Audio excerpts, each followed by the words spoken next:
And welcome to Catholic Conversations. This is your host, Adrian Fonseca, and today I have a special treat for you. We're going to be talking about the Crusades. What do you know about the Crusades? I'm surprised by how many people are not aware of really what the Crusades are. They kind of have this general idea that the Crusades were when the Christians went and just started killing all these innocent Muslims for no reason. And that's kind of generally all anybody really knows about them. So today we're going to be talking about the Crusades. But before we jump in, let me remind you to like, subscribe, hit the bell notification, and comment down below. All those different little things that YouTube tells you to do and to say. Go do those things. I'd be very grateful. And share this video with someone that you think would be interested in learning more about the Crusades. We're going to give a wide overview of the Crusades, about what it was it about. Maybe we'll do a little bit of myth busting and give you some historical context for the situation. But let me just tell you, I am not an expert on the Crusades by any stretch of the imagination. I really only know a lot of the apologetic responses. I actually have the two books that I really have everything I know about, which is Converts and Kingdoms by Diane Moscar and then Stephen Weidenkopf's The Glory of the Crusades are the two books that I've read on the Crusades. So not that really in depth, to be honest. But joining me in the studio is my buddy Andrew. He went to Patrick Henry College in Purcellville, Virginia, got his BA in history. And more importantly, what really qualifies him to be here is that he's a friend of mine. So good morning to you, Andrew. Good morning, Adrian. Thank you so much. I'm really happy to be here. Yeah, praise be to God. I'm glad you're here. And your last name, I always say it wrong, and it's Almaguer? It's Almaguer. Almaguer. So it's Spanish. Almaguer. Yep. Okay. Yes. I don't know why I can never say your name right. It's just like. And you're a Mexican, so you know. I know. It's terrible. We'll work on that. I know. It's so bad. My Espanol is muy bado. So there you go, folks. There you go. But before we get started, Andrew, tell me about yourself and how did you end up getting interested in the topic of the Crusades to begin with? Sure. So I've always been really interested in history. When I was young, I really was taken with, knights and castles and all that. I think all of us go through something of a phase like that at some point, right? And I remember kind of a formative experience for me is when I actually had the opportunity to go to the Holy Land when I was very young. I think I'd just gotten out of fifth grade, right? So I got to see all these places, really, really fantastic opportunity. And something that came up in some of the historical sites that we visited was there was mention of the Crusaders, right? And I thought, what are the Crusaders? What's that? And I remember reading somewhere, they were Christian warriors. Someone said that. I thought, that's an interesting concept. I find that pretty inspiring, actually. So I asked, our tour leader about it. And he said, well, they weren't exactly Christian warriors because they kind of just went around and killed people in the name of Christ. And I thought, that's horrible. Yeah. And so for a while, I was very cynical about the whole thing. Anytime someone mentioned the Crusades, I said, they weren't really Christians. They just killed people in the name of Christ. And, they gave us a bad name that we don't approve of them, right? I thought that for a while, but then I think it was during high school. I was just getting more into history, more wanting to know about the history of my heritage, where I came from, right? Sort of Spanish history and just European history in general. And I was very interested in historical European martial arts, all that kind of stuff. Very nerdy, but anyway. I remember reading an article, I don't remember where it was from, but it was basically a myth busting about the Crusades. Everything that you've been told about the Crusades is wrong, and here's why. And I found, this is very compelling. Basically, it was the popular conception of the Crusades is an interception of kind of the leftist progressive agenda, and then also, to an extent, some Muslim sources, but very recent Muslim sources, not stuff that's ancient or comes from that time period. We can get into that a little bit later, what contributes to the popular conception of the Crusades. But of course, leftists are always championing Muslims as, it's a religion of peace, and Right. they're the good religion, right? And Right. Christians are the bad religion. So there's this natural tendency to want to say Crusades bad because they were fighting the good Muslims and this and that. And I thought I got much more interested in the subject, and I came to the realization that not only were the Crusades justified, but that they were generally a very good thing that actually saved European and Western civilization in general, if we're looking at it as the broader movement. But yeah, we'll get into some of that. Awesome. I don't want to get ahead of myself here. No, that's great. That's great. Praise be to God. It's a good little kind of context. And, I've noticed that about a lot of people. A lot of people really didn't know much about the Crusades, but they hear about the Crusades initially, especially young men. When they hear about it, there's like this kind of bubbling in the soul when you're like, wow, sounds awesome. And then they pour cold water on that and they're like, no, it's not actually awesome. They're like, okay, I guess it wasn't actually a good thing. Yeah. And then, where the red pill moment comes and you realize, wow, no, actually the Crusades were actually awesome. So let's start from the beginning. The Crusades, when did they first happen? So first, let's start with what is a crusade? What do we mean when we say crusade? Right. So a crusade can broadly be defined as a military expedition that was sanctioned by the church, usually almost always called by the Pope, and it was actually indulgenced by the church, which means that if you participated, you got usually a plenary indulgence for the purpose of defending and in some cases expanding Christendom. The first crusade started in the late 11th century in 1095. That's when Pope Urban II preached the first crusade at the Council of Clermont. There is a little bit leading up to that, though, in terms of a gradual recognition of and understanding by the church that wars could be more than just. They could actually be holy wars. And we see some of that with the Pope's blessing the Normans in trying to retake Sicily, which had been conquered by the Muslims, in blessing the various attempts of the Spanish Christians to retake Spain, which had also been conquered by the Muslims, and various other military expeditions.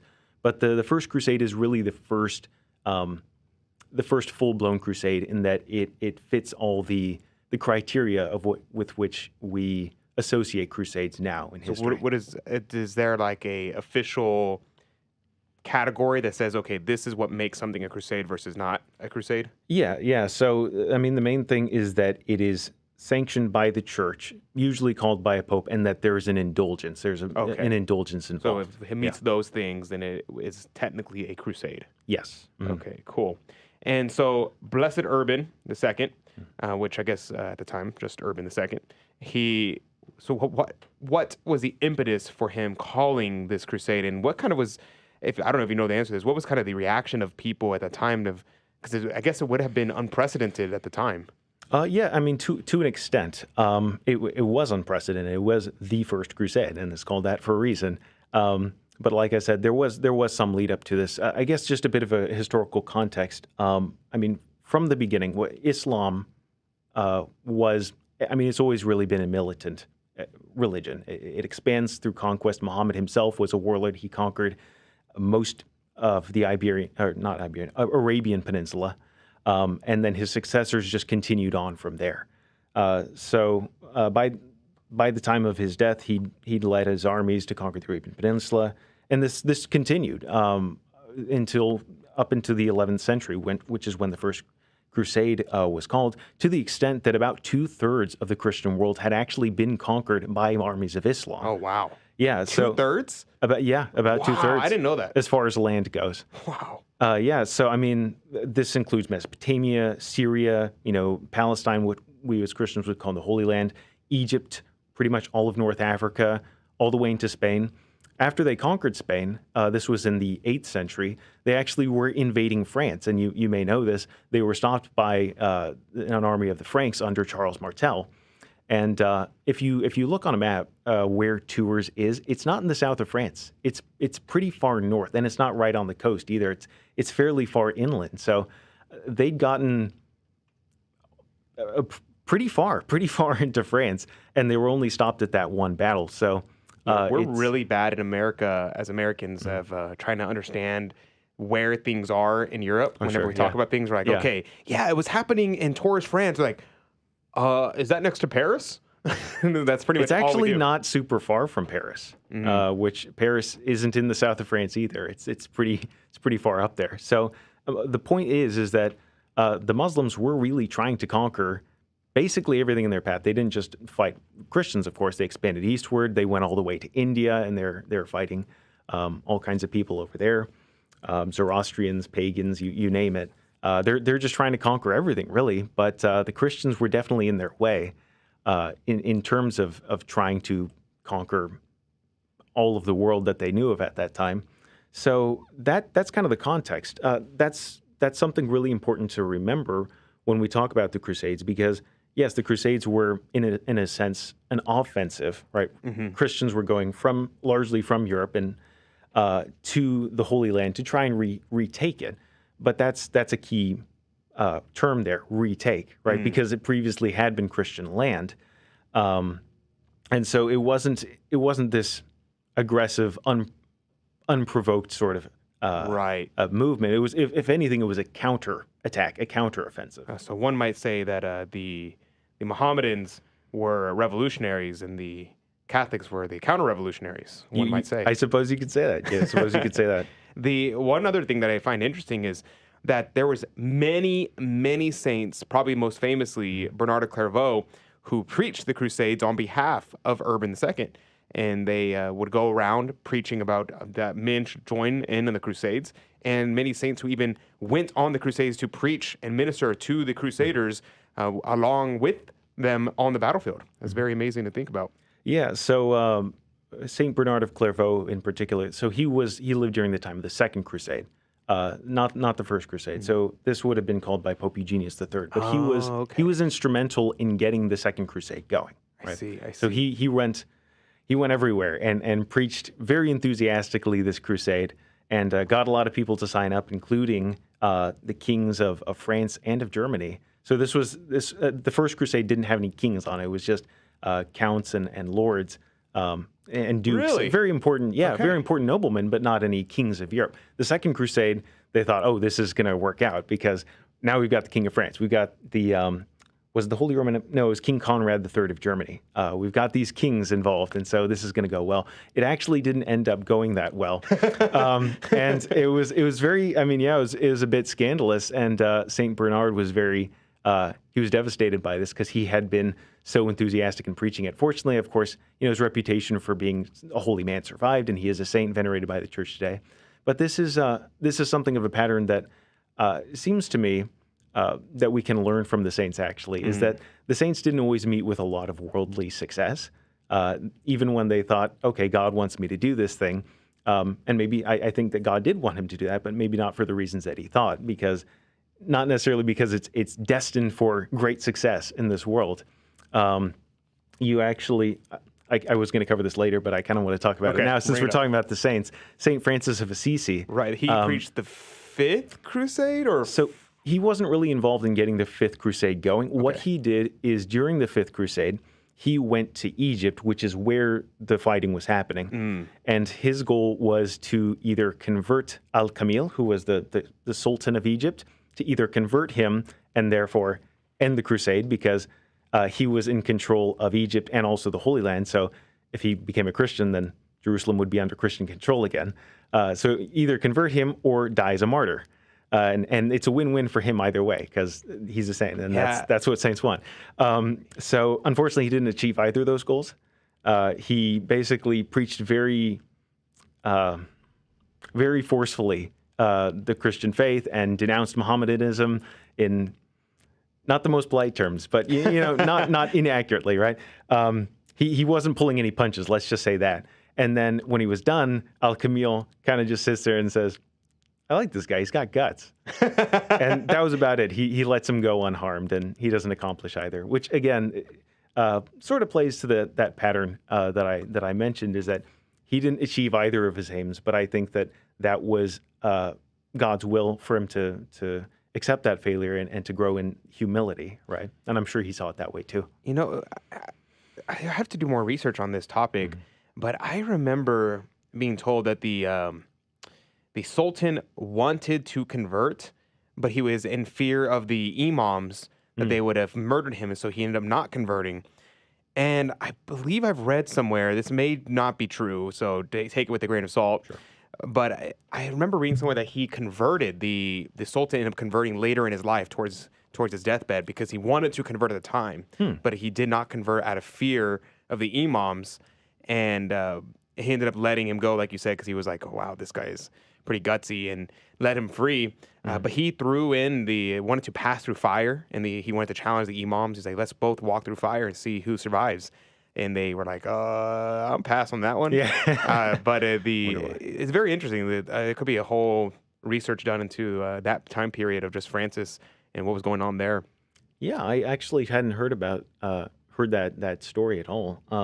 I'm definitely going to go look into that now because I'm really curious. If you find anything substantial, let me know. Because my problem is I hear a lot of stories, and then I don't even remember like where I've heard them from. Right. And I just like regurgitate them, and I'm like, I don't know if this is true, but I've definitely heard this before. I'm not making it up, but someone might have. Spreading misinformation. Exactly. Spreading misinformation since 1998. Partially false. Fact check, partially true. So there you go. But so let's go backwards, back to the beginning, and say, okay, we're at the First Crusade. Wow, where did they go? Was it successful? Was it not successful? What was good? What was bad? And give me the overview of the First Crusade. Right. So, like we mentioned earlier, the Crusades happened in the context of Muslims conquering basically the Christian world, and they like I said, they got through Mesopotamia, Syria, the Holy Land, Egypt, North Africa, Spain. They were going to France. They were defeated in the 8th century by Charles Martel, and so they kind of abandoned that project. But by the 11th century, they are fighting the Eastern Roman, also known as the Byzantine Empire in Asia Minor. They're trying to take over Asia Minor, which is the same place as Anatolia, modern-day Turkey, basically. And they inflict a crushing defeat on the armies of Emperor Alexius I Comnenus. And in response to this, he realizes, I can't beat these guys on my own. And in fact, he was fighting a new group of Muslims. They were called the Seljuk Turks. And we don't actually know a ton about these people, but we know that they were nomadic people from the steppes. They were recent converts to Islam, and they were very fierce fighters and very merciless. So they were sweeping through the area, and they were just conquering everything in their way. They defeated the Eastern Romans at the Battle of Manzikert. I believe that was in 1071. And so Emperor Alexius, he throws up his hands and he says, well, I need help, right? And so he calls on the West for help. And keep in mind, this is in the context of the great East-West schism, right? So that's right. So tensions are high between the East and the West. So it really says something that he felt this desperate that he's going to call on the Pope, right, in the West, the Latin Christians who they don't get along very well, to come and help him. And on the Pope's part, he answers this call. And so at a council at Clermont in France in 1095, he gives this rousing speech, and he basically says, we need to go help our Christian brethren in the East because they're being oppressed by these Muslims. And the Seljuk Turks were particularly brutal. I mean, they were actually fighting the other Muslims in Syria and Palestine as well. They were sweeping through and conquering there, and they were committing a lot of atrocities. It was some of the accounts are really horrific of the things that they were doing. Well, a little bit more context. Jerusalem had been under the control of the Muslims for quite some time. I want to say it was the 8th century, or maybe even the 7th century, when the armies of Muhammad come through there, and not him. He died by this point, but his successors, they came through and they conquered Jerusalem, and so Jerusalem was under Muslim control for hundreds of years. However, on and off there was some persecution, but for the most part, they still allowed Christians to practice their religion there. They did tax them very heavily, and they also allowed Christian pilgrims to come in and to visit the holy places, chief of which is the Church of the Holy Sepulchre, which is where our Lord Jesus Christ suffered and died on the cross on Calvary, but also the tomb, the sepulchre itself, where he was buried, and then, of course, where he rose again from the dead. So this is like the holiest site in all of Christianity. And so going on pilgrimage there, that's a very big deal, being able to. The Seljuks, they come through and they take Jerusalem, and they are very oppressive towards the Christians. They're not letting them come and visit. They're persecuting them, and it's just an awful situation. And so this particular event, in conjunction with the emperor's call for help, is what prompts Pope Urban II to give the speech at Clermont. And he says, essentially, you fighting men who have been busy with your feuds and fighting each other, Christian brethren, stop that. God is calling you to something higher now. And we need to go help our Christian brethren in the East. And if you do that, this will be a spiritually meritorious act of mercy, a penitential act of mercy. And in fact, I'm going to indulgence this as an added incentive. And the response is overwhelming, right? He scarcely ended his speech when all the fighting men are standing up, the knights and the nobles, and they shout, Deus vult, which is Latin for God wills it, right? So that's where it comes from. That's where it comes from. That's where the meme comes from. That's where the meme comes from. It comes from Urban II, the first memeologist. Yes, exactly.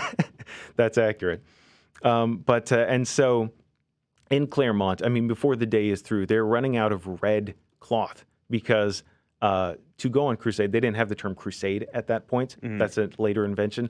But going on crusade, it was called taking the cross. And what that meant is you had someone you would sew a cross onto your clothes, usually a red cross, as a sign that you were taking a solemn vow to go and fight and try and liberate Jerusalem, the holy places, from the Muslims and help the Christian brethren in the East. So when did the idea of the military orders start showing up? Right. So the military orders are very interesting.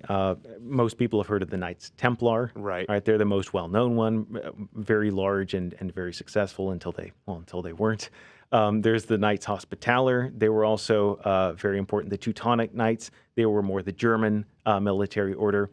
All these military orders are founded in the Holy Land by the Latin Western Christians after the First Crusade. So between the First Crusade and the Second Crusade. And really, they're created as a response to the military conditions in the area. So just to back up a little bit, the First Crusade, they go and the Christian armies, they go to the Holy Land. They're actually very successful despite a ton of setbacks. And they recapture Jerusalem, and they establish there a couple of political entities. So there's the Kingdom of Jerusalem, the Principality of Antioch, the County of Edessa, and so they're right there on the coast, and they're pretty small, and they're surrounded on all sides by Muslims. So it's a very precarious position, and so to defend these territories, they have to get kind of creative because, there would be volunteers, crusaders who would come from Europe to fulfill their vows, and they would stay for a time, but then they would go home, right? Right. And so there was a limited number problem like there was in the Vendée, where they would win, but then they'd go home to take care of their farms, and then ultimately they lose because they have no real army. You have to hold on to the territory that you've won, and so there was a limited number of people who were able to come and wanted to and were able to stay and set up these kingdoms, right? And so the military was very small. The armies were always very small. They were always severely outnumbered by the Muslims. And not just that, but also maintaining, it was actually, a big part of it was trying to keep the pilgrimage routes, safe and open for Christians to come visit the holy places. Because we got Jerusalem back, but if you get mugged and murdered on the way, which you were very likely to, given the lawless condition at the time, that's not going to do you a whole lot of good. So some of these orders sprang up basically just to help with that. So the Knights Hospitaller, for example, they ran a hospital. That's where the name comes from, the Hospital of St. John in Jerusalem. And what they did is they ministered to pilgrims who had come there to visit the holy places. And they were just a hospital. And it was a really, really nice hospital, by the way. They really took their vow seriously. It was a religious order. They took vows of poverty, chastity, obedience, all that. And their work of mercy was taking care of these pilgrims. And at some point, they kind of realized, well, wouldn't it be better to just prevent these pilgrims from getting mugged in the first place? And so there was the Knights Templar who had been established by that time, and they were a religious military order. So they were they took the vows of poverty, chastity, obedience like any other religious order, but their work of mercy was basically defending the roads, defending the pilgrims, protecting the realm from the Muslims, and so that's why they wore armor and they had swords and they fought. So they were warrior monks, basically. Technically, they were friars, right? Okay. And so the Hospitallers started doing that as well. And then later on, you have the establishment of a couple of other military orders as well, who are all very similarly modeled. But the idea is that you have knights who have come to the Holy Land, and they want to give their life to this work of the church, right? And so instead of just joining religious order, as they could, a lot of knights did do that, just normal religious orders. They thought, well, I have a decade and a half minimum of training on how to ride a horse and how to fight and wear armor and be a military man. Why don't I use that in service to the church where there's clearly a need for it? And so that's where these military orders come from. Okay, very good, very good. So let's go over. I know we didn't even finish talking about the First Crusade, but let's conclude the First Crusade real quick. How did the First Crusade conclude, and let's jump into the Second Crusade. Okay, sure. So the First Crusade, it starts. The Council of Clermont is in 1095. It's 1096 before the expedition gets going. It's led by a couple of men: Duke Godfrey of Bouillon, Count Raymond IV of Toulouse, and Prince Bohemond of Toronto. Toronto. So is that where they get the name Toronto, Canada? I'm assuming.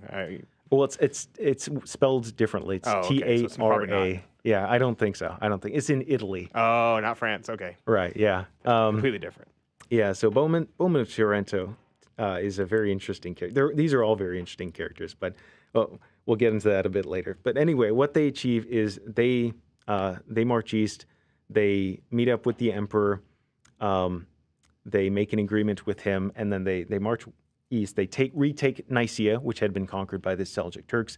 They retake Antioch, the city of Antioch, which is like the second largest city in the Mediterranean world at this time. It's very big. The only city bigger than it is Constantinople. So retaking this city was a very big deal because of how large it is. And after they take Antioch, they survive a siege from the Muslims. They break that siege, and then they push on to Jerusalem, and they are successful in capturing Jerusalem. And so that's basically how the First Crusade ends. The Kingdom of Jerusalem is established along with the other the Latin states in the Near East. Okay, very interesting. So the Second Crusade, I believe this is the one that everybody says this is the bad crusade, or is that the third one? Well, I mean, okay, so there are some crusades that are successes, some that are not as successful, some are just kind of failures. This one was one of the ones that just didn't quite go so well. Okay. It wasn't like a catastrophic defeat necessarily. The Fourth Crusade is the one that's really, really controversial. It goes totally off the rails and ends up sacking Constantinople. Okay, so we'll get there. Yeah, we'll get there. We will get to that one because that's something that comes up a lot. All right, then let's talk about the Second Crusade. Sure. Why was it? Why would people say that's unsuccessful? So what was the context there? The First Crusade's over, and the Second Crusade gets called. What's going on? So this one starts in 1147. So about a little less than 50 years after the end of the First Crusade, and it's called by Pope Eugenius III in response to the capture of Edessa by the Turkish emir Imad ad-Din Zengi in the year 1144. So Edessa was a very important city that was part of the Latin states in the east, and it had been conquered once again by the Turks. So this Jerusalem and the rest of the Christian presence in the Near East is in danger, and so he calls this crusade. We got to go help them out if we want this project to survive, basically. And this is the one that is preached very enthusiastically by Saint Bernard of Clairvaux. He gets King Louis VII of France and King Conrad III of Germany. And so this is actually the first crusade that is led by royalty. The first crusade was just dukes and counts and various noblemen, but this is the first one that has kings of Europe actually signing up and leading armies and going. So it seems like this is going to be bound for success because of that. Now, before they get there, Zengi knows that another crusade is coming. So this is very dark. What he does is he slaughters the population of Edessa and destroys the city, razes the walls, razes it to the ground, basically, because he knows it's a very strategic position, and he doesn't want the Crusaders getting their hands on it, retaking it from him. So Yikes. yeah. Actually, sorry, that incorrect. It wasn't Zengi. It was his son Nur ad-Din who did that. Okay. To prevent its recapture. And yeah. So by the time they get there, Edessa's gone. So they, what they do is they say, okay, well, we're just going to help out the Christians who are here.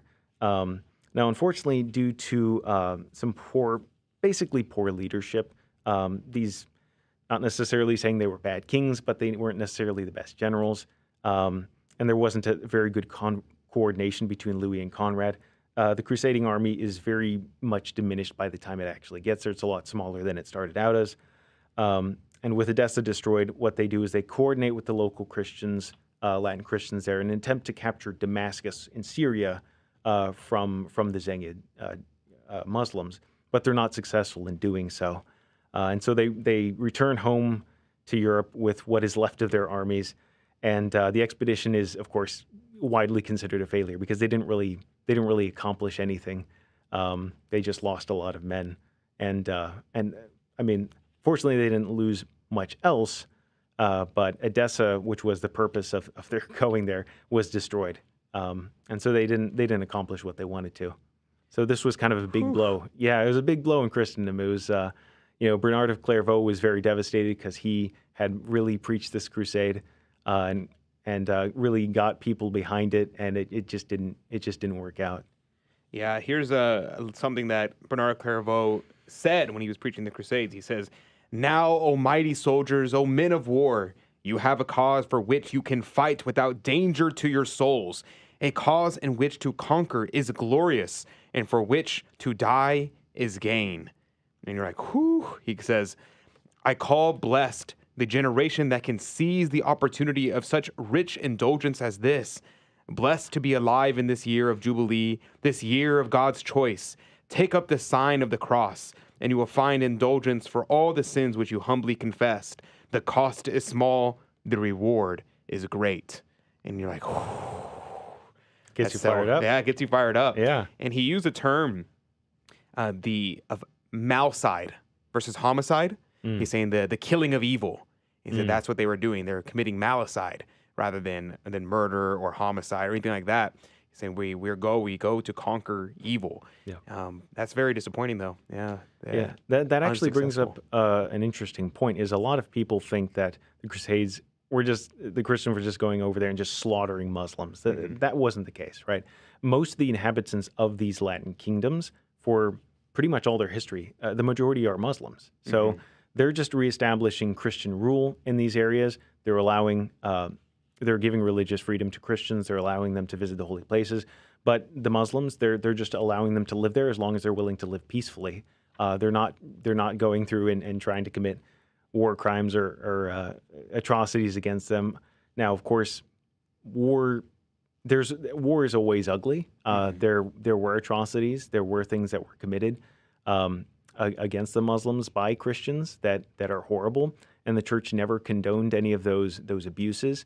But the point remains that the point of the Crusades was not to persecute or kill or otherwise abuse Muslims in any way. Right, for sure. It's very important to keep in mind that, like you said, the abuses of things does not negate the proper use of a thing.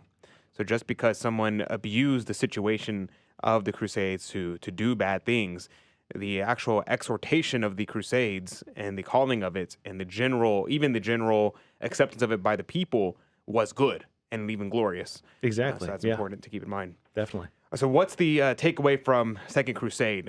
If you're listening to this and you think, okay, I want to hear more about the Second Crusade, I want more details about that one thing, let me know. Maybe we can have Andrew back on, and maybe this could become a whole series where we go through crusade by crusade and go through. But let me know if you're interested in that. If not, let me know that as well. But okay, so conclude the Second Crusade for me, wrap it up, and then let's show me how it transitions into the Third Crusade. Right. Basically, Edessa's destroyed.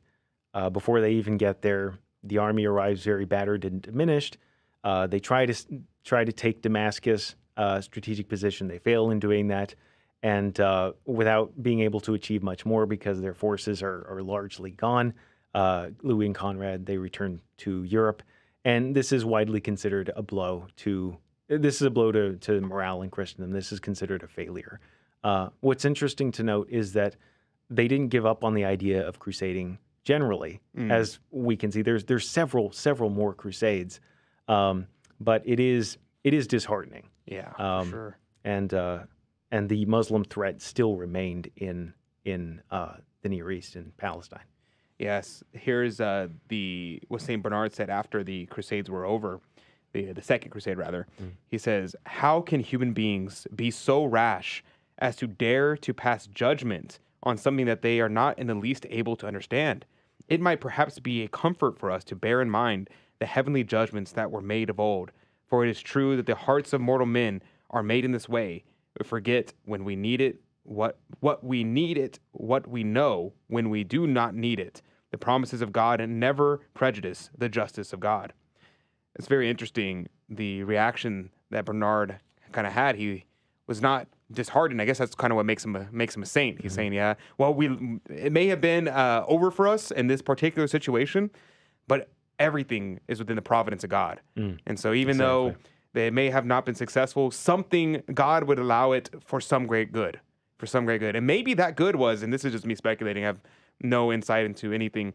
However, I imagine that some of these people only made it to heaven because they went on crusade. If they had stayed home and they had just lived a normal life, and maybe they would have ended up damned because they would have fallen into sin here, fallen into sin there. But it was the going on crusade that brought them to salvation. So that's something interesting to think about. But let's transition to the Third Crusade. Yeah, well, I mean, you said something there that's ahead. really good that I want to touch on, is this idea that crusaders were, in our modern time, right? People are very cynical about religious motivations. You know, if you're a religious person, they think, oh, well, that can't really be what that's about.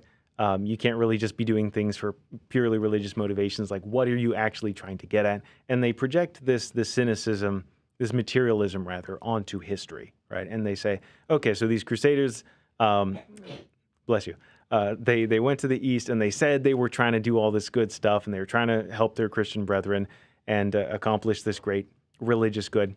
But really, they just wanted to pillage and to get loot and to get wealthy and maybe, just have a good time doing whatever war crimes, right?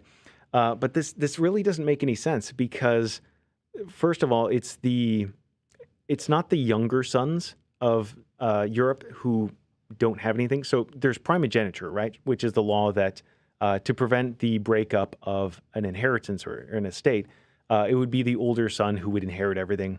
And the younger sons, they kind of just had to fend for themselves. They might get a little something, but they didn't get the main inheritance. They didn't get the property. So there were limited options for them, right? And so there was this theory for a while that, it was all these younger sons who went on crusade because they wanted to make a name for themselves and get land and wealth this way. The problem is that it wasn't the younger sons who went on crusade. It was the older sons, because only the older sons who had the estates, who had the wealth, could afford to go on crusades, right? This was a prohibitively expensive venture, right? You're going to the other side of the known world, and you're funding yourself and any military men that you have under your command to do the same. You got to provide provisions for them, equipment, and all that, right? And also, you were probably going to get sick and maybe die before you even got there because there's diseases at this time, right? And marching armies, moving any distance, had to contend with that a lot. That's actually what doomed the Seventh Crusade of Louis IX. But we'll get to that later. Is disease very, very big deal?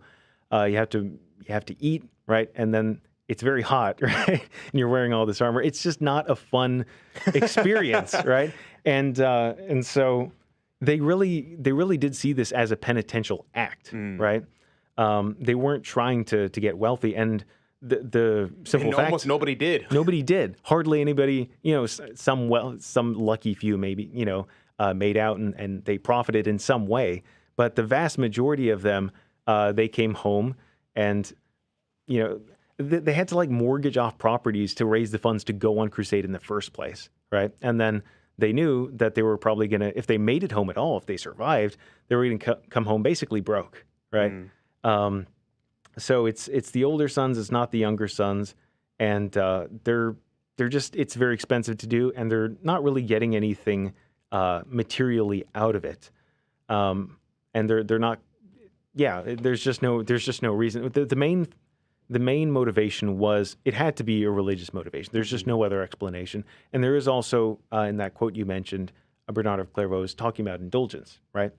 I wanted to discuss that a little bit more because the main reason you wanted to go on crusade is, one, because it's a good thing, right? And you have those noble intentions, which I think are real. I'm not that much of a cynic. But then there's also a plenary indulgence involved. And for those of you who don't know what an indulgence is, some people will say, oh, well, it's a get out of hell free card. Well, that's not what it is at all. What it is a get out of purgatory free with some conditions attached card. Right. Or maybe just get some time off of purgatory. And the idea of an indulgence is that it's remitting the temporal punishment due to sins that have already been absolved, already been forgiven. And that's brought up by St. Bernard. He says that, he mentions that, sins that have already been absolved in confession, right? So you have to be in a state of grace, right? You can't be in a mortal sin to earn the indulgence for that to be of any spiritual profit to you.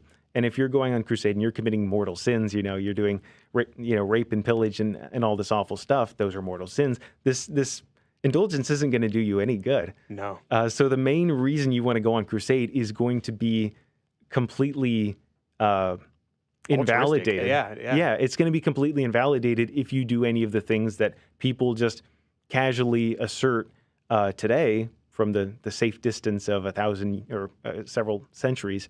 They think that was their main motivation. It couldn't have been. It doesn't make any sense. Eugenius III, he said, in regards to this papal indulgence, right? He says, by the authority of omnipotent God and that of blessed Peter, the prince of the apostles, conceded to us by God, we grant remission of all of and absolution from sins in such a way that whosoever devoutly begins and completes so holy a journey or dies on it will obtain absolution from all his sins. And here's the catch, of which he has made confession with a contrite and humble heart. Mm-hmm. And so it's very important that it was never understood that an indulgence like this or going on crusade, it wasn't like the Muslim understanding of it, where it's like you die and therefore you go straight to what their version of heaven is. And for the Catholics, it was you must go to confession with a contrite heart, and then if you fulfill the dictates of the indulgence, then you receive the remission of your temporal punishment due to sin. And that's the important point to note. And it was very, very clear. No one, people like to say about, I guess Martin Luther was hundreds of years later, but people like to say, they were selling the indulgences and the people thought that their family was burning in purgatory and you had to pay some money to get them out. And that was never the thought. The popes all were incredibly clear about what an indulgence was and how to receive one. But let's go to the Third Crusade. Yeah. Well, okay. Okay. One more thing. We'll get there. One more just thing. Because this is so relevant. This is a quote from Pope Urban II. He's giving the speech that launches the First Crusade. Right. So this is before anybody's gone on crusade, and this is what he says: whoever wishes to save his soul should not hesitate humbly to take up the way of the Lord. And if he lacks sufficient money, divine mercy will give him enough. Brethren, we ought to endure much suffering for the name of Christ: misery, poverty, nakedness, persecution, want, illness, hunger, thirst, and other ills of this kind. Just as the Lord saith to his disciples, ye must suffer much in my name, and be not ashamed to confess me before the faces of men. Verily, I will give you mouth and wisdom. And finally, great is your reward in heaven. So what he's holding out to them here is purely spiritual reward, purely reward in the next life. He tells them straight up, this is going to suck. You're not going to derive any material worldly benefits from doing this, but it's the right thing to do. Yeah. And that's why they did it, quite simply. So true, King. Very based. Well, anyway, so we continue. The Third Crusade. Okay, so this is in 1189. So this is only a few decades later. This is called by Pope Gregory VIII, and this is in response to something much more serious. This is in response to the fall of Jerusalem itself, to Acre, Jaffa, and in fact, the rest of the Latin East has fallen, except for the one coastal city of Tyre, to the conquests of the Ayyubid Sultan Saladin. Now, people know the name Saladin, Salah al-Din. He's very famous figure, and he was a great commander. He united Syria and Egypt under one sultanate. He was the sultan of both. So he kind of sandwiched the Crusader kingdoms in Palestine. He owns the territory to the north and to the south, and he draws forces, armies from both of those places, and he just swoops in and just is crushing them, right? He pushes them all the way to the coast. Tyre is all that's left. So this is a really serious situation. They've lost Jerusalem itself. And so this is the context of the Third Crusade. So this one is led principally by King Richard I, also known as the Lionheart, King of England, and also King Philip II of France. So Richard, he takes his ships, he goes, he's going to the Holy Land, but he's shipwrecked on Cyprus, the island of Cyprus, which is controlled by Isaac Comnenus, who is actually an ally of Saladin. So this guy is not the emperor, the Eastern Roman Emperor, but he claims to be the Eastern Roman Emperor, but he only controls Cyprus. So there's a bit of a civil dispute going on about who's the emperor, but he controls Cyprus, and he's allied with Saladin. So Richard crashes, he shipwrecks in enemy territory, and of course Isaac goes to pillage the ships, but Richard fights them all off and conquers the entire island.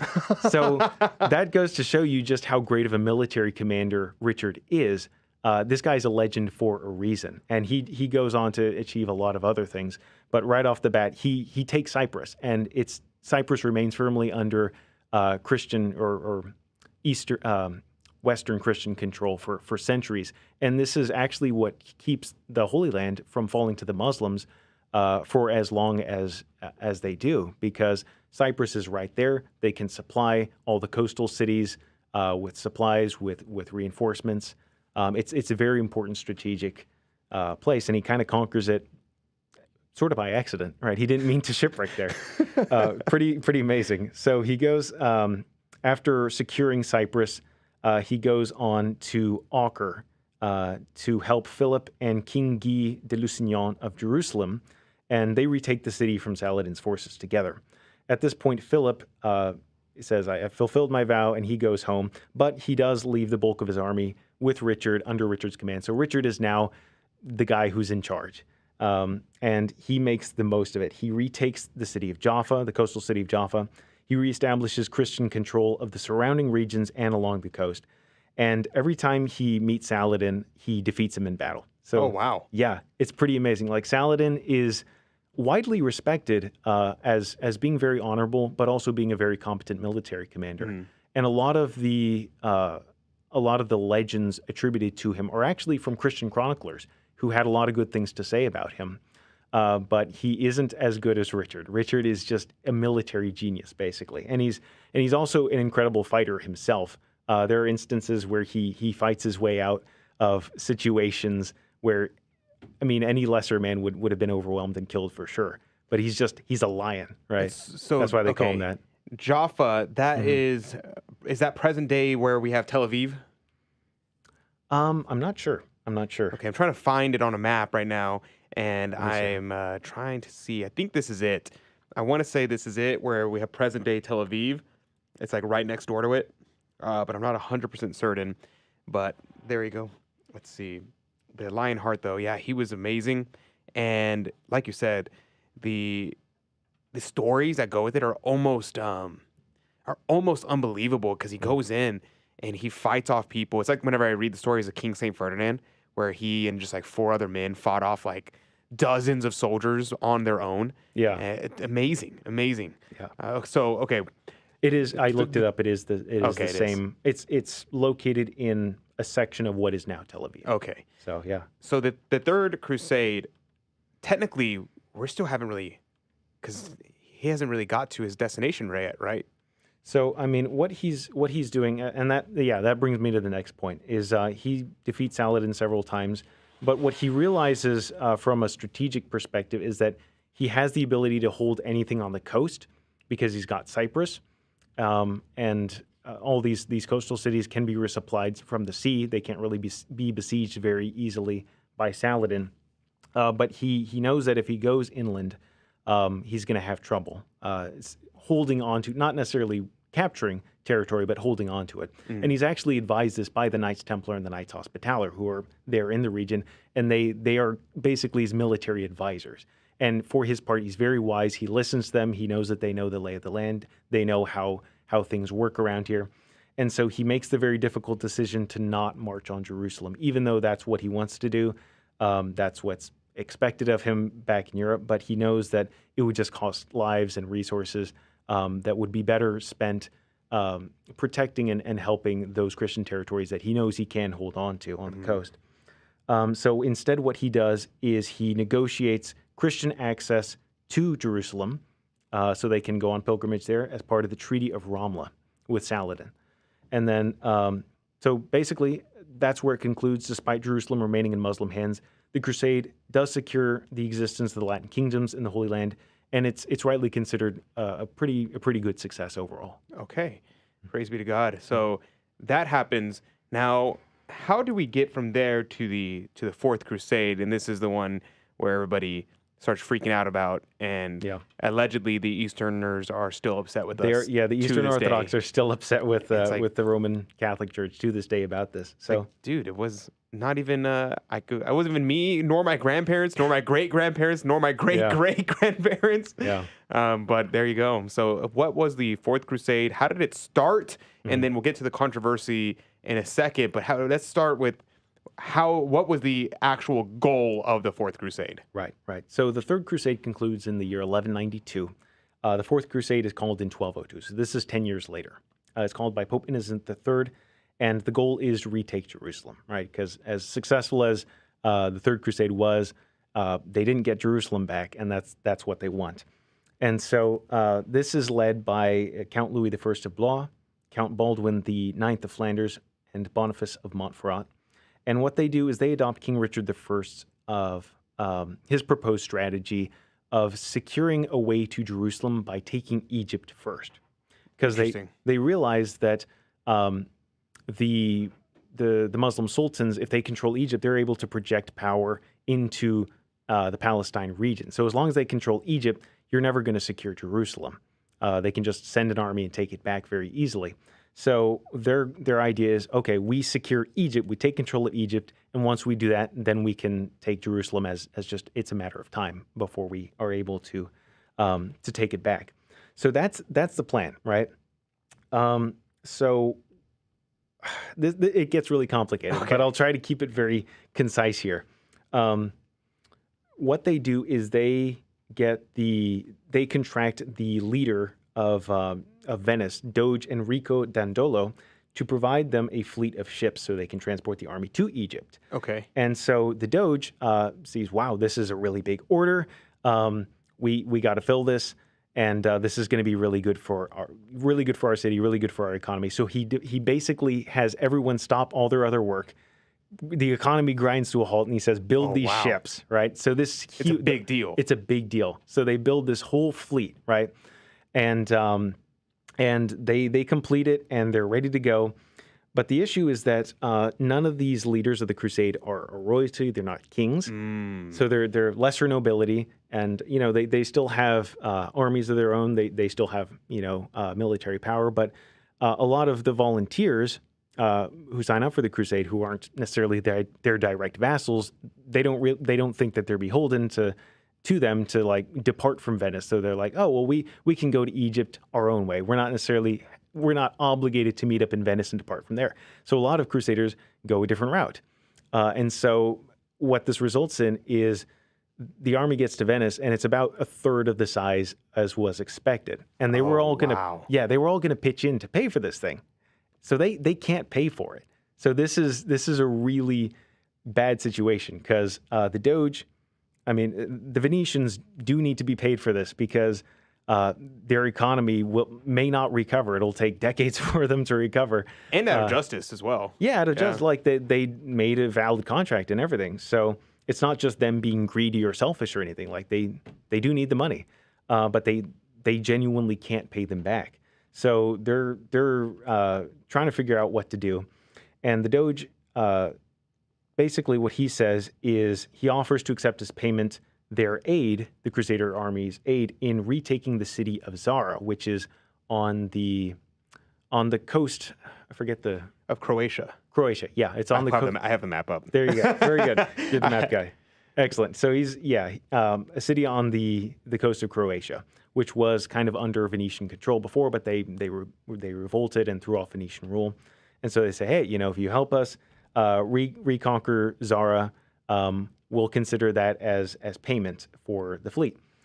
Now, this is extremely controversial because Zara is a Christian city. It's not a Muslim city. It's not even an Eastern Orthodox city. It's a Roman. Catholic. It's a Catholic city, and so this is a crusade, and they don't really want to do that, but they allow themselves to be persuaded because of the situation they're in. And so they go and they actually do that. They siege the city for a week. It falls pretty quickly. They give it back to the Venetians. And there's a lot of dissension in the ranks because it's, like I said, it's very controversial. It's seen as something of a violation of the Crusader vows. They said we should be going and fighting the Muslims. Why are we fighting other Christians? A lot of the Crusaders do abandon the crusade and they go to Egypt their own way. But nonetheless, the main force does continue to Zara and take it back. And when Pope Innocent hears about this, he immediately excommunicates the entire army. And fearing the impact on morale that this is going to have, this fact is actually hidden by the commanders from the rest of the army, because they know that if the rest of the men, if they find out they're excommunicated because they participated in this, the thing is going to fall apart. They're not going to want to continue. They're just going to go home or go to Egypt on their own somehow. So they kind of hide this fact, and they send envoys to the Pope insisting on their repentance. They ask for forgiveness, and he's persuaded to forgive them. And he sort of considers them to have been coerced by the Venetians, so he kind of blames the Venetians more than he blames them. So he lifts the excommunication on all the non-Venetians in the army. But he insists that they don't make any further delay. They need to go to Jerusalem and continue their crusade. Now, they're wintering at Zara because at this time, armies can't really move around and travel very safely during the winter, so this is expected. They're wintering at Zara. The Crusaders receive emissaries from Alexius Angelos, who is the son of the deposed Eastern Emperor Isaac II Angelos. And so he offers them a deal. He says, in exchange for your assistance in restoring me to the throne of Constantinople, which is really mine by right, I'm going to join the crusade myself, and I'm going to provide imperial troops as well as all this money, all this financial support for the campaign. So this is a tempting offer, right? But we would have to go, the crusade, it would have to be diverted again, another detour, and fight more Christians, right? Probably. They're Eastern Christians, but they're still Christians, right? Right. And this is the 1200s, so this is when the beginning of the schism becomes more obvious, because the schism has been happening for a couple hundred years at this point. Yeah. But now this is like kind of where we're coming to a head, where there's more and more debate. The 1200s and the mid 1200s is whenever the council happens, and St. Thomas is going to the council to debate with the Eastern Orthodox. So we're seeing these things starting to come to a head. So on top of the military issues and all these other things, there's doctrinal and dogmatic issues on top of the political issues that are happening. So that's just some historical tidbits about that. But it's just stoking the fire at this point, right? So they don't want to do it, but it's just too tempting of an offer. They know that, I mean, they have no money. They've spent all the money they had to try and pay the Venetians back, and they still have a much smaller army than they wanted. So they say, we'll get imperial troops, we'll get financial backing for this crusade. Maybe it'll actually work if we do this. So there's debate about it. Simon of Montfort, one of the leaders, he says hard no. He leaves with his men. But the rest of the leaders, you may not know. I don't know if you know the answer to this. Is that the Simon de Montfort, the one who fights along with Saint Dominic? So this Simon de Montfort is the same one who is heavily involved in the Albigensian Crusade. Oh, so it is. Very cool. Yeah, Very yeah. cool. Okay, we won't go on that tangent. Maybe we'll for a little bit later. But I love the Albigensian Crusade, and Saint Dominic is intimately involved. And I found this out recently. I was reading the history of the Third Order of the Dominicans. The first Third Order of Dominicans were a knightly order that was created to protect the Dominican friars as they were preaching to the Albigensians. I didn't know that. And it was only later they became the Third Order of Penance, and it was like one generation after St. Dominic, they became the Third Order of Penance, and they just did offered sufferings and things like that for the Dominicans. But when they first were founded, they were a military order to protect the Dominicans going out into to fight against the Albigensians. I did not know that. That's really interesting. But anyway, same guy. Very cool. Okay. So yeah, that's part of why he is chosen to play such a pivotal role in the Albigensian Crusade, is because he has this reputation for piety, because he said, no, I'm not going to do that. And he left when everybody else said, yeah, let's go along with it. So the rest of them, they sign this agreement. Let's see, Louis, Baldwin, and Boniface, they accept Alexius's offer, and they depart for Constantinople. So once they do this, Pope Innocent, when he finds out, he sends a letter. He forbids them to go. But again, this message is hidden from the rank and file. They don't know, because they know that it's going to affect morale. So they get to Constantinople. Boniface and Enrico, what they do is, Enrico Dendola, the Doge, so he comes along as well. They get on a boat, and they sail up the I guess it's the isthmus, the port, right, opening to the city. Okay. And they have Alexius on the ship, and they display him. They say, hey, here's your guy, right? They display him to the citizens on the walls and proclaim their good intentions, but they're actually met with curses and insults, and they throw things at them, and some of them even shoot arrows. So they're realizing that Alexius, who said, oh, I'm the rightful emperor, they love me, there's just these bad guys who drove me out, but we just need to deal with them. The citizens love me. That's not true. Nobody likes this guy. But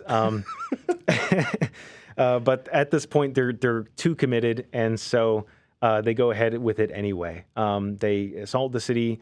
They actually capture the city right off the bat. I mean, it doesn't take them very long to take the city. Alexius is crowned emperor, but without popular support or full control of the city, he isn't able to deliver on his promises, and the crusading army, remains camped outside of the walls of Constantinople. And then after that, a Greek nobleman named, I'm going to butcher this, Mortzouphlos.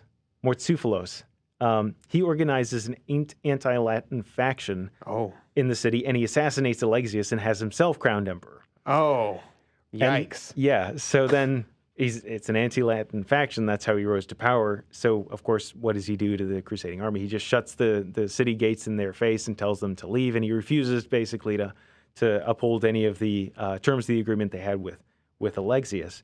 And so they're pretty ticked off by this point, and so they don't feel like they have any other option. They besiege the city.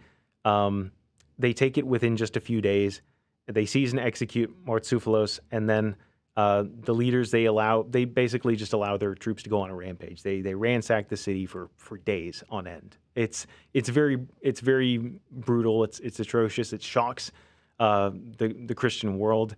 It's not a good episode in the history of the Crusades. But to be clear, this was not a crusade at the time that this happened, because the expedition had been excommunicated twice at this point. And they were forbidden from even going to Constantinople at all, let alone actually taking the city and sacking it.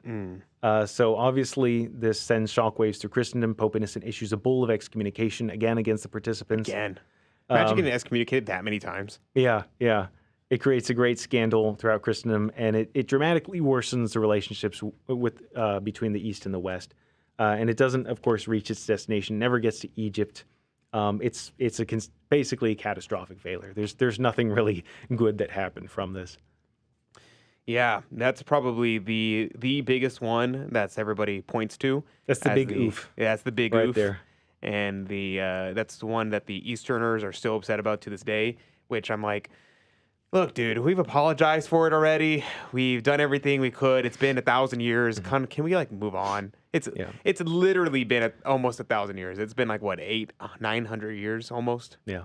Well, what's something to consider as well is that not that long before, I don't recall exactly what year, but not that long before, there was a massacre of all the Latin Christians in the city in Constantinople. Right. So I don't know if they've publicly apologized to us for that. Almost certainly not. I don't know, but I'm not still holding on to that. I know it's those people who lived at that time who did that thing, and that wasn't all Eastern Orthodox people.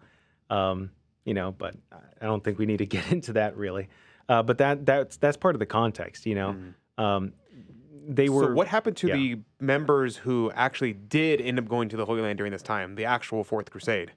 Right. So it's not really clear because there wasn't a large organized force that had got there at this time.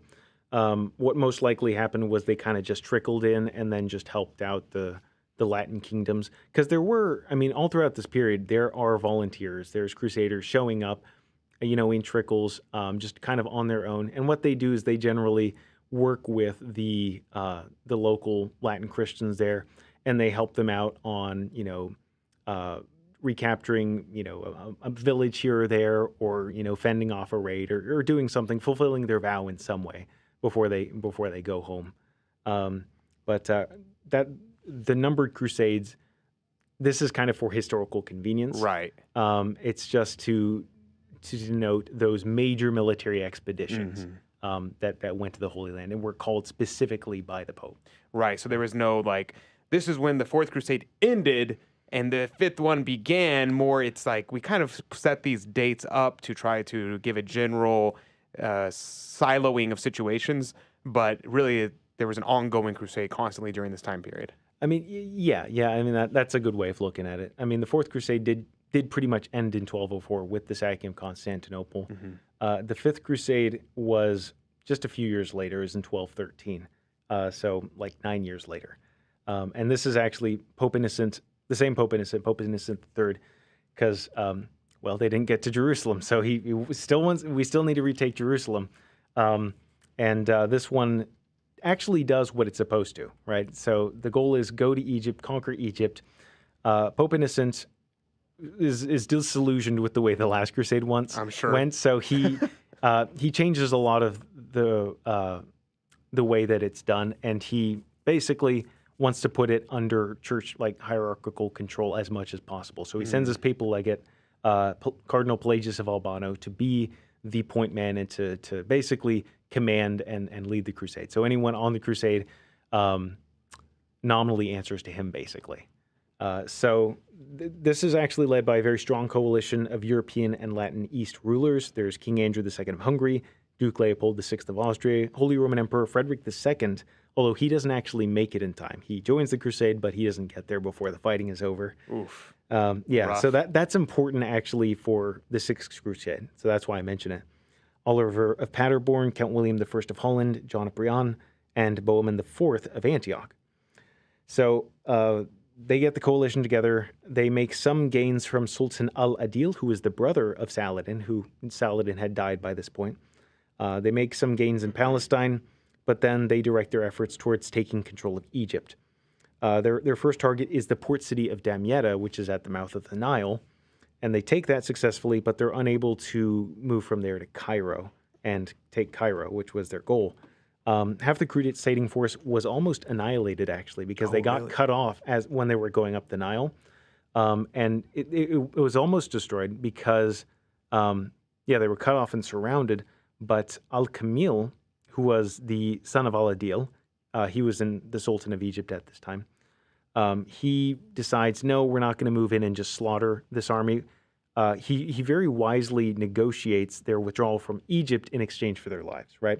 So if he had went ahead and destroyed this army, the Crusaders still have Damietta, and this slaughter probably would have galvanized the crusade, actually, instead of destroying it, right? They would have Damietta would have been a gathering point for more Crusaders, and then they could march in force up the Nile, recover from the mistakes they made, and actually probably have taken Cairo. But he's pretty smart. So he says, okay, I'll let you go, but you have to withdraw from Damietta. You have to leave Egypt. And so they don't want to die, obviously. So they agree to that. And that's basically how it ends. They don't secure Egypt or Jerusalem. They make some gains in Palestine, but the crusade is widely considered a failure, though it's not a severe defeat. So this is, you said 1213 to 1221. 1213 to 1221. So this goes from the to the end of Innocent III's life then.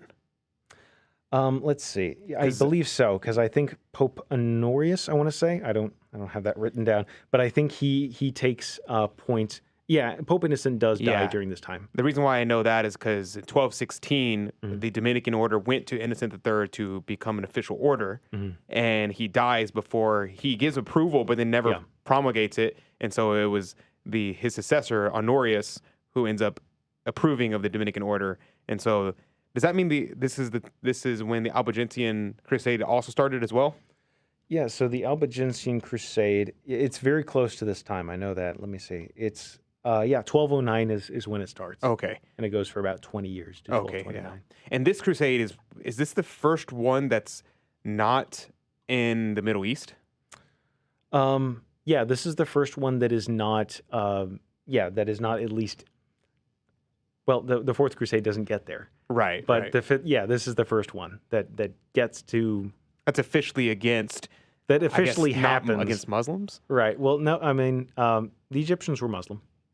The Albigensians were Muslim? No, not the Albigensians. Yeah, that's what I'm saying. No, the Albigensian, the Albigensian Crusade, was this the first one? Oh, you're talking about that one. Okay. Yeah. Yeah, so the Albigensian Crusade, no, because there was the Reconquista, which had already started. Oh, okay. And then I think the northern, also known as the Baltic Crusades, had started. Yeah, those started back in like 1147. Okay. So there's crusading going on in other parts of the world. It's not just the Holy Land, the Middle East. But the Albigensian Crusade is the first crusade that happens internally in Christendom. Right. Okay. So the other crusades are against external threats, usually Muslims. The northern crusades are against pagans that are in the Baltic region. But the Albigensian Crusade is really the first one where this is in Christendom itself, and we're fighting actually other Christians alongside these Albigensian heretics. That's actually part of why this was considered a big deal, is that I think, was it Pope Honorius? Let me see. I think it was, or it was Pope Innocent III, actually. He was the one who called the Albigensian Crusade. Right. And a part of his rationale was saying, we're not doing well in the Crusades in Spain and in the Holy Land because we have this sickness in the body of Christ. We have to deal with the sickness internally first if we want to be successful in fighting the body, to be healthy and strong to fight off the external threat. So previous attempts to eradicate Catharism in Languedoc, southern France, weren't going so well. So he calls them the big guns. He calls it crusade. And what's ironic is that ultimately it proved successful, but then the Holy Land is lost after that, right? So it didn't quite work out the way he was hoping. Well, the Albigensian heresy, whenever it came up, and this was the time period whenever the Holy Rosary was given to Saint Dominic. Right. And this is also when Saint Dominic goes out he goes out with the bishop. I'm forgetting the bishop's name. I should know this. The bishop and took that Saint Dominic, who is the canon of Osmo, and was like, okay, Bishop Diego, that's his name, Bishop Diego. He takes him and they go out on a papal mission because the preaching to the Albigensians had been failing miserably for years and years. And they went to say, okay, let's try a different method. And it was by the poverty and asceticism of Saint Dominic that they were able to actually start converting people. And so Innocent III starts putting his backing behind it, and it starts so then you have the Albigensian Crusade happening alongside the preaching and the foundation of the Dominican order and the preaching and foundation of the Holy Rosary, which is very interesting, which will plays a big role when we come into Lepanto, which happens that's not too long from here. Well, I guess it is long. Well, it's in 1527, I want to say. So it's a few centuries later. But that was a crusade, right? The Holy League was another name for a crusade, actually. So it was a crusade called by Pope Pius Pope St. Pius V in the 1500s that defeats the Ottoman fleet at Lepanto, and that's widely considered as saving Christendom because of the stakes involved, the strategic value of what they were defending. So that kind of goes to show that despite ultimately losing the Holy Land, the Crusades were successful if you conceive of the Crusades as a broader movement to defend Christendom from external threats, namely the Muslims. Mm-hmm. And the other thing it's interesting is the Dominicans, many of the Dominican martyrs were martyred by Christian heretics. It was by the Albigensians who would ambush the different Dominicans that were traveling and kill them because they were so successful in converting that they would set up ambushes. And Justin Martyr, different Saint Justin Martyr from the early church father. I figured. Yeah, there's many of the Dominican saints who are martyrs, and they never left Christendom, and they were all martyrs from the different heretics. So it's very interesting. But let's go back. Okay, Fifth Crusade. What's going on? What are we doing? Okay, so the Fifth Crusade, basically, it doesn't work out so well, but it's not that severe of a defeat. Okay. Now this leads into directly into the Sixth Crusade, because we mentioned earlier that the Holy Roman Emperor Frederick II, he took the cross. He was going to go on the Fifth Crusade, and he was on his way. Actually, the Crusaders were really holding out for his arrival because he's the emperor, right? And he's got a very big army, and that's part of why it was such a big deal that Al-Kamil didn't destroy the army when he had them surrounded. That half of the Crusader force at that time, and instead negotiated their withdrawal from Egypt. Because if he had destroyed them, the Crusade probably would have been a success, which is very ironic, right? Yeah. Because they still held Damietta, right? That's half the Crusader force still at Damietta, and then you have the Imperial army show up, and then they're galvanized because half our army was martyred, right? So we really have to beat this guy now. We really have to, not let them die in vain. It would have inspired them probably to march up, defeat Al-Kamil, take Cairo, and secure Egypt, and then from there, Jerusalem wouldn't have been that difficult to recapture. But it is what it is. That's how history goes. One of the great what ifs of history. Yeah, it's wild to think about. But anyway, so this is like 10 years later. He was on his way, but then the crusade was over before he got there. So he kind of just went home, and he was looking for his opportunity to go on crusade because he'd taken his vow, but he hadn't fulfilled his vow because he didn't actually do anything, right? And so he actually had obtained the title of King of Jerusalem by marriage. And so he's just kind of but he doesn't, the kingdom of Jerusalem doesn't comprise the city of Jerusalem at this time. It just has some other territories in the Holy Land. So he's kind of waiting for his opportunity. He's keeping an eye on local politics. The local Muslim emirs and rulers are kind of fighting each other, squabbling among themselves, as they often do. And he's looking for an opportunity to press his claim. But it's been 10 years. And so, let's see, it's Pope Gregory the Ninth becomes, he accedes to the throne of St. Peter, and in 1227, and he commands the emperor to fulfill his crusading vow or be excommunicated. Oh, wow. Yeah, so...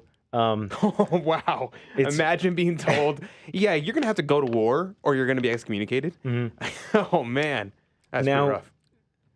I don't know a ton about the context here, but I do know that there was probably some politics involved here, because while he's on crusade, a papal army gathers to try and retake the Holy Roman Empire's holdings in Italy. Oh. So there's this is one of those. Yeah, there's a lot going on. So Pope Gregory seems to be... Who was the king here? This is Frederick II. This is Frederick II. He's the Holy Roman Emperor. Yeah. So there's tensions there. So it seems like there's some political motivations here, but it's hard to say for sure. But he takes it seriously, but unfortunately he comes down with an illness and he can't depart that year. So he gets excommunicated. Oh. Yeah, Gregory doesn't accept any excuse here. He's just like, nope, I told you to go and you didn't go, so you're excommunicated. Oh, man. So, but what he does is he publicly vows, next year, whether I'm excommunicated or not, I'm going on crusade. I'm going to the Holy Land. So he gets his army together and he goes. He arrives in the Holy Land. He gets a mixed reception because he's excommunicated. Some people rally to him, mostly the Germans who live there. They say, this is our guy, so we're going to help him. A lot of other folks are very hesitant about helping him out because he's excommunicated. They're not supposed to associate with him. But he does, let's see. He's able to, he has enough military power that he poses a serious threat to Al-Kamil. And so Al-Kamil he's tied up in his own conflicts. He's fighting other Muslims, right? So he's like besieging Damascus, and he isn't able to be everywhere at once. So he's... What year are we in now? This is 1228. Okay. Yeah. Or no, I think it's 1228 or 1229. I'm not sure which year he arrives in, but it's that time. Yeah. So he's tied up with a couple of things, and so he's really worried, and so eventually Frederick, he gains the support of the Templars and the Hospitallers, so he's got a really big force, and Al-Kamil is very concerned. So they actually set up negotiations pretty much right away, and Al-Kamil offers the peaceful surrender of Jerusalem, Bethlehem, and Nazareth in exchange for Frederick not attacking him. Oh, wow. Yeah. So that's how difficult of a strategic position he's put himself in. So Frederick accepts. So he gets Jerusalem back without any fighting. It's completely peaceful. The Holy That's City, kind of unheard of. Yeah, the Holy City is restored to Christian rule, and it's considered a very great victory, made even greater by its entirely peaceful resolution. And now all of Europe is very... Pope Gregory, let's just say he's in an awkward position because he excommunicated the guy who retook Jerusalem. So what do they do? What do they do with this guy? Yeah. So, but what's actually pretty sad is that Frederick isn't able to stay that long because he has to go home and defend his holdings in Italy from the Papal Army. Oh man! Right. So it's just like, man, politics. I think people think church politics is bad today. Yeah. At least the Pope isn't besieging your nation. Right. He's not gathering armies, and he's not, trying to invade your country. That's hilarious. Yeah. Okay. Yep. And so this is the fifth crusade or the sixth crusade? This is the sixth crusade. Okay, so now this is the sixth crusade. So he gets Jerusalem back, which is great. Wow. Okay, so did they lift the excommunication on him? I assume so. No, I think his excommunication was lifted. Okay. I mean, he fulfilled his vow. Yeah, he went on crusade. That's what he was supposed to do. And he succeeded.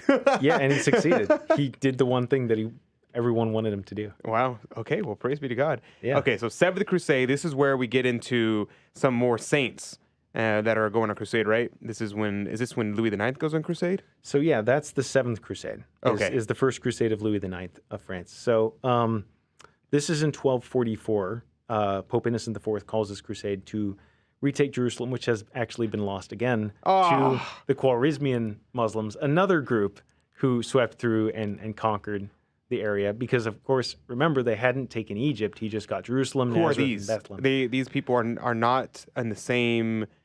They're kind of a new group. Okay.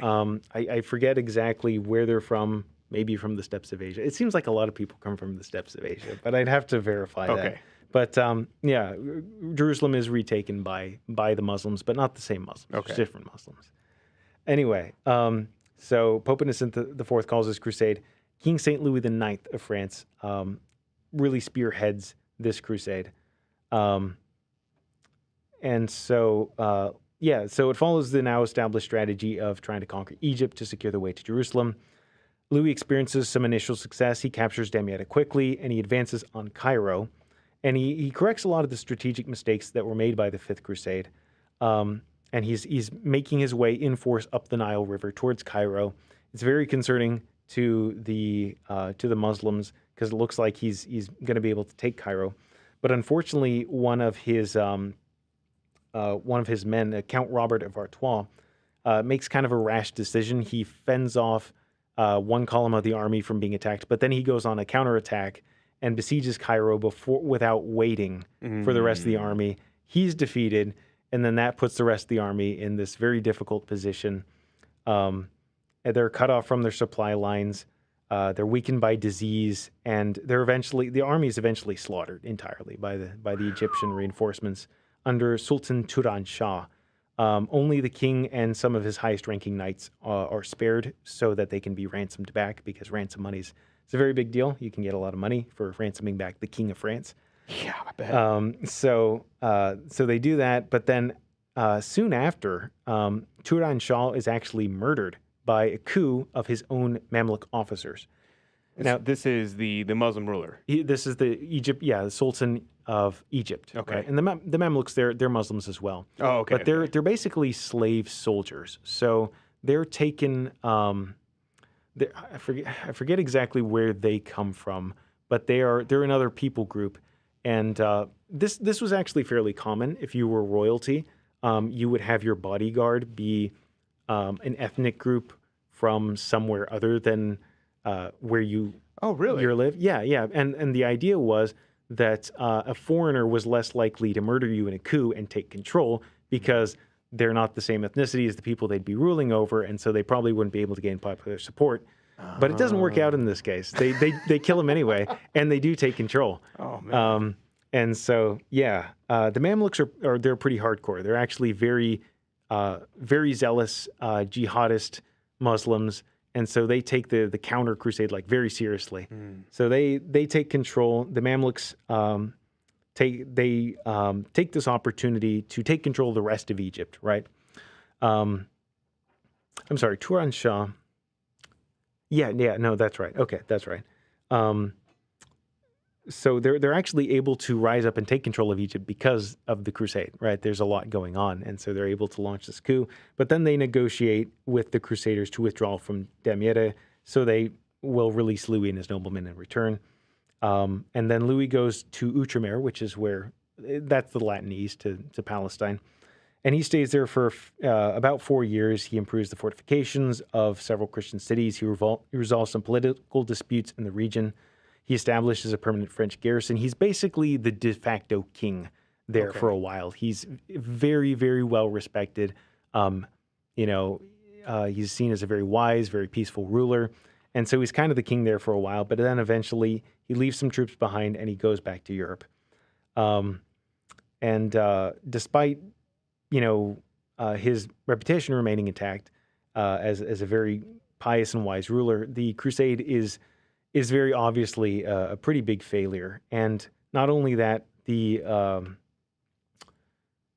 while the crusade was able to destabilize Egypt, right, and topple the Ayyubid dynasty, which was the dynasty of Saladin, could be considered a good thing, except what it did is it allowed the Mamluks to take control. And the Mamluks were the ones who really took jihad seriously, and they were the ones who ultimately retook all of Palestine and Syria and conquered Acre, which was the last Crusader stronghold. And in 1291, that's when Acre fell. That's when the Latin presence in the East was completely extinguished. Wow. Yeah. Wow. Okay, that's pretty big. It's a pretty big failure. Yeah. So let me see if I get this correctly.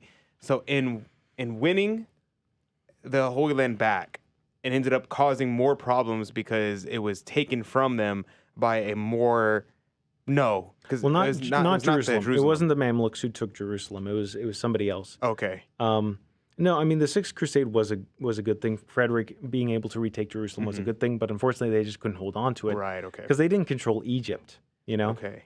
And so Egypt, that's where Louis IX went. That's where to he go went. fight, and that's where he died, right? He didn't die there. No, he didn't die there. No, he survived. His survived. army was wiped out, though. Okay. Yeah. And if I was reading the biography of King Saint Ferdinand, which he's a lesser known cousin of King Saint Louis IX, and they both were fighting crusades at the same time period. But King Saint Ferdinand was mostly doing Reconquista. Yeah. And because he was Spain, and he was surrounded. There's actually letters between Louis IX and Ferdinand to each other, where Louis IX is asking that Ferdinand come to assist him, and Ferdinand is known as the Moor Slayer, and everywhere he would go, the Moors would surrender when he showed up to the battlefield, because he was just so well known for just wreaking havoc on the Muslims that they would just surrender immediately when he showed up.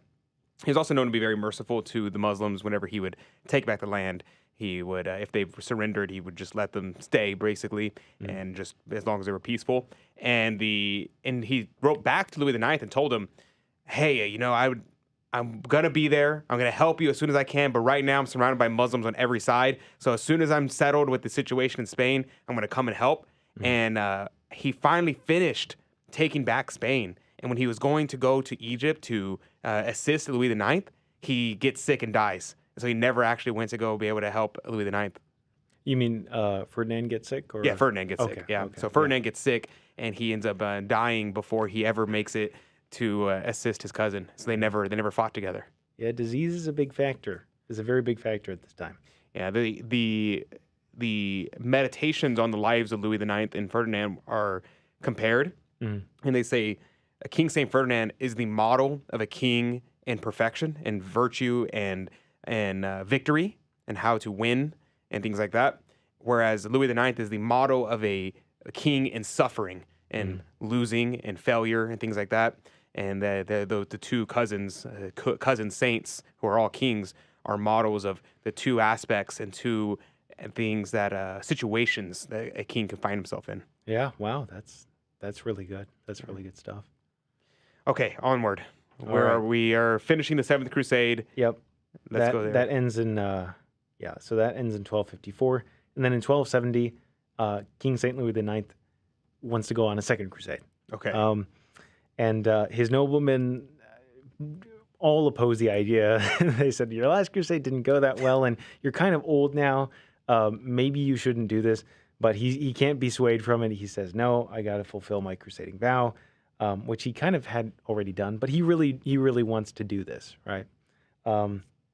And so this crusade is different because he actually goes and tries to capture Tunis to secure Tunisia. So it's really right across the Mediterranean from Italy. Okay. Yeah, if you want to I'm pull pulling that up a up, map. Jamie. Jamie, yeah. Yeah. But yeah, North Africa. It's a strategic location for controlling the Western Mediterranean. He wants to Just establish east of Libya, okay, and west of Algeria. There you go. So the idea is to establish a foothold in Africa so that he can move against Egypt and ultimately onto the Holy Land. So after he captures Carthage, but shortly after this, a disease breaks out in Louis' army. It kills many. The king himself falls ill, and that is where he dies. He dies in Tunis of disease. And this is really sad. Everyone loved King St. Louis. Everyone really respected him. So all of Europe, when they find out, they're mourning for the death of King St. Louis. But they're still there in Tunis. So Louis' brother, Charles of Anjou, he's the king of Sicily, actually. He brokers the Treaty of Tunis with the emir, Muhammad of Tunis, which brings the conflict to a swift end. And this agreement did secure the release of Christian prisoners and the rights of Tunisian Christians to practice, even proselytize the faith openly. Oh, wow. There in Tunis. Yeah. So it's a pretty big deal. It also proved very economically advantageous for Charles' own kingdom in Sicily. They secured trade rights and all that. But ultimately, it didn't really achieve anything for the cause of Outremer, for the cause of the Latin Christians in the Middle East. Okay. So that's all. That begins and ends in 1270. It begins and ends in 1270. Yeah. And that's the death of Louis IX. That's right. Okay. So yeah, one side note before we move on, which we really should just move on, but I just want to bring up dying a holy death. I'm not familiar with the death of Louis IX in terms of the details of it, but I am with the King Saint Ferdinand. And King Saint Ferdinand, it was known that when he went to go die, he died a incredibly holy death. That when he realized he was going to die, he was asked to be put in his chambers, and he was asked that all the beauties and all the really nice things that were in his room be stripped and all removed. Because he said he wanted to focus in on the important things. So he had an altar brought into his bedchambers, and he was praying before the Blessed Sacrament and had a priest come to his chambers and say Mass for him. And he asked his son to come into the room. He had sent out the rest of his kids, but he had his eldest son come in and said, "You will stay and you will see how a Catholic and a king dies." And I was like, wow. and he goes on his knees, sick and dying, and makes a public confession of his life to everyone in the room. And he is weeping in tears for his sins. And his advisors, who were also in the room with him, were whispering to one another, saying, none of those things are mortal sins.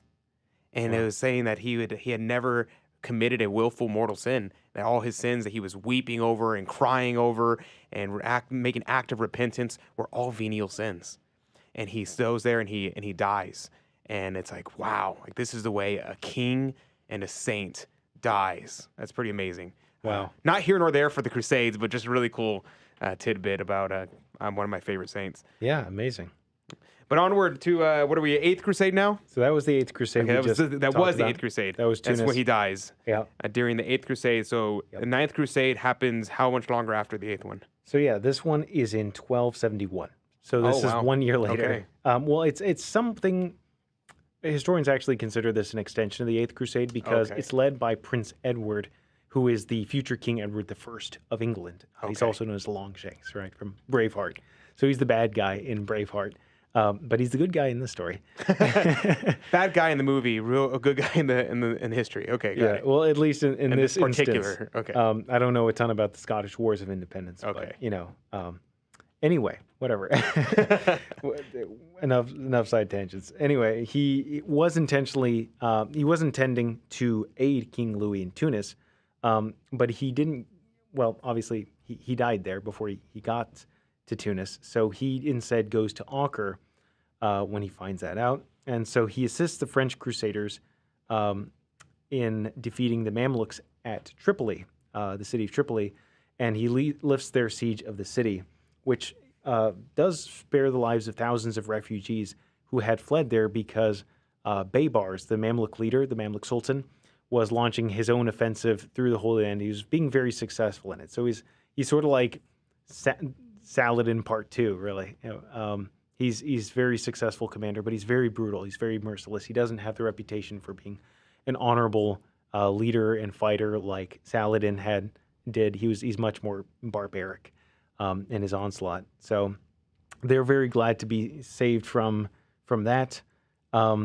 Despite good organization and leadership, as well as actually some allied assistance from the Mongols under Aqaba Khan. Yeah. So I've never heard this. Yeah. So Edward sent envoys to Aqaba Khan, who's the Khan. He's the leader of the Mongols, asking for assistance in fighting Baybars. And the Mongols and the Mamluks evidently hate each other. So he says, yeah, let's do it.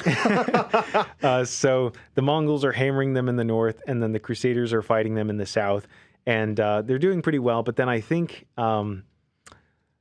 either Abaka, either he dies or another important Mongol leader dies. Something happens, and they have to go back to Mongolia. Okay. So that doesn't last too long before he departs.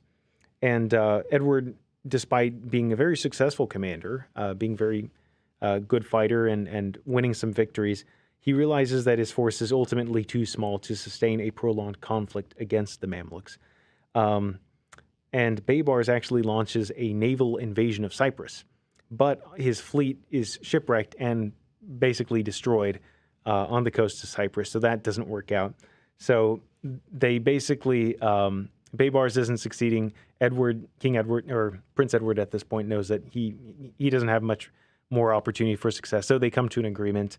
They signed the Treaty of Caesarea, which is a 10-year peace between the Crusaders and the Latin kingdoms of Outremer and Baybars, and that's really the end of it. So after surviving an assassination attempt, someone comes into his bedchambers and tries to murder Edward, and he gets stabbed a couple of times, but he wrestles the guy to the ground and kills him.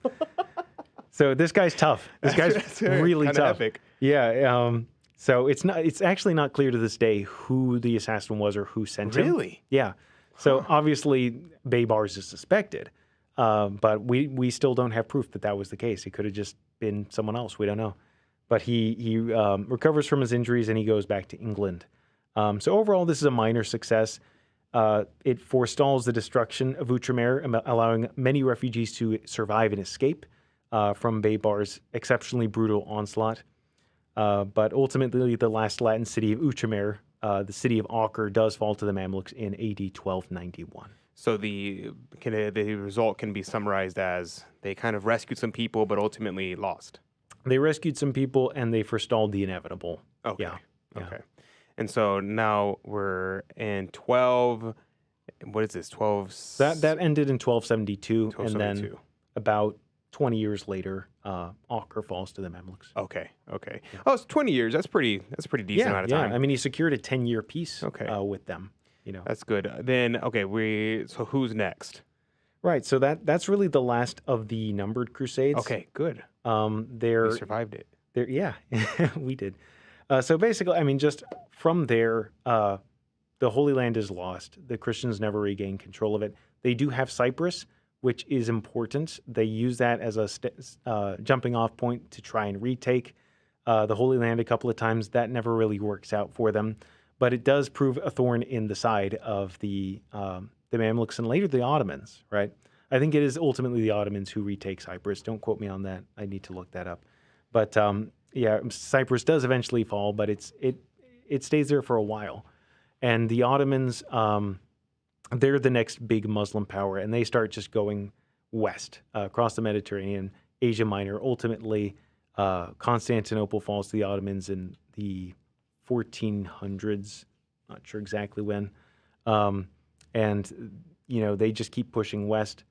And the Knights Hospitaller actually are very important because they defend Rhodes, the island of Rhodes, which is eventually taken by the Ottomans, and then they defend Malta in 1565, and Malta is not taken by the Ottomans.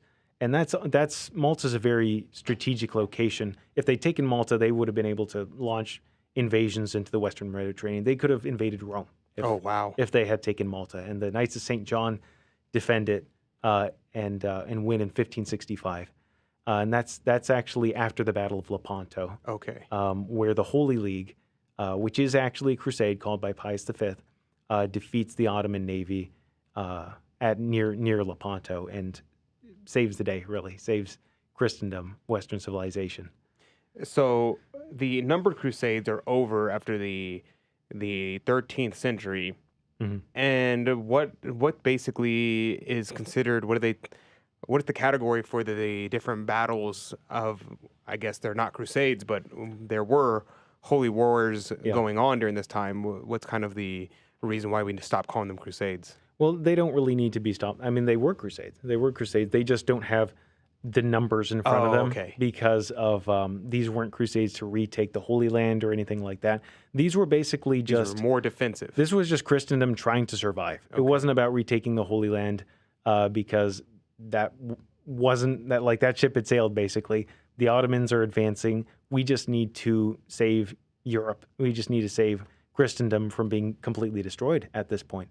So the popes did call these crusades. They did get coalitions together. The Holy League was one of those coalitions to band Christians together from different places, different countries, to try and defend these strategic points from getting taken over by the Ottomans. And those are successful overall. The Ottoman Empire, as we know, did not conquer Europe.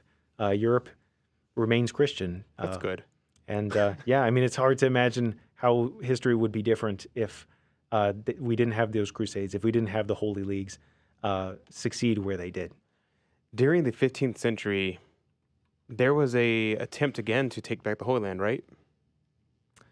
There might have been. I'm not sure. If I'm remembering correctly, when did we get the Holy Land kind of relatively peaceful as it is today?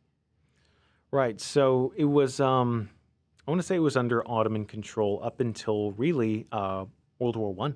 Really? Yeah. Wow. And so that's when it came under the control of the British. Okay. And the British, with the Balfour Declaration, they set up the modern state of Israel, and we know the rest of the history there. Right. But yeah, I mean, it was lost to the Muslims for all those centuries. Yeah. Wow. And I realize, it's interesting. I did a show with Dr. Carol Delaney, who wrote the book, the Columbus and the Quest for Jerusalem. And yeah. we're talking at the beginning of the show about the intentions behind the Crusades, even among the particular Crusaders. And what Dr. Carol Delaney discovers, and she was a secularist. She was not religious in any means. In fact, she was very anti-religious.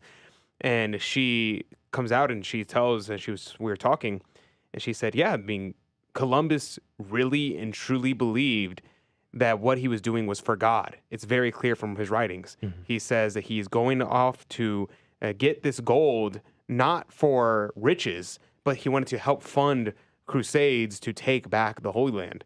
And because he wanted believed to take Constantinople, I believe. Yes, retake Constantinople. that's right.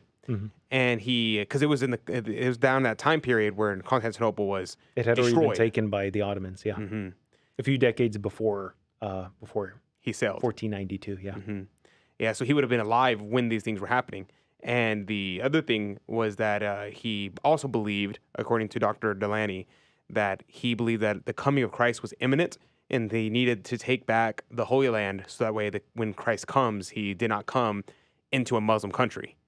So it's very interesting side note. But yeah, check out that episode for information on that whole history behind Columbus and the myths around Columbus. But It was 1453 when Constantinople fell to the Ottomans. Okay. So it was only a few decades before Columbus sailed the ocean blue. There you go. 1492. All right. Well, is there anything else that you wanted to cover or bring up before we close out? Because we've extended past an hour and a half, but we have barely scratched the surface. There is so much. There's the Reconquista, there's the Northern Crusades, there's the Albigensian Crusade, which is a very interesting subject. You may know, you know a lot of things I don't know about it because you know a lot about the Dominicans. That was very pivotal in their founding. There is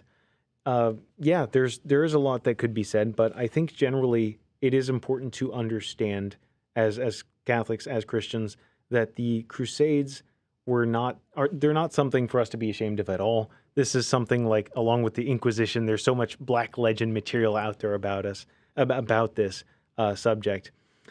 These were a series of just wars, of holy wars, to try and to help Christian brethren in the East, and ultimately they were just to defend Christendom and save it from the depredations of a militant civilization. To keep it to be very blunt about it, this was not something that was generally offensive or rapacious activity.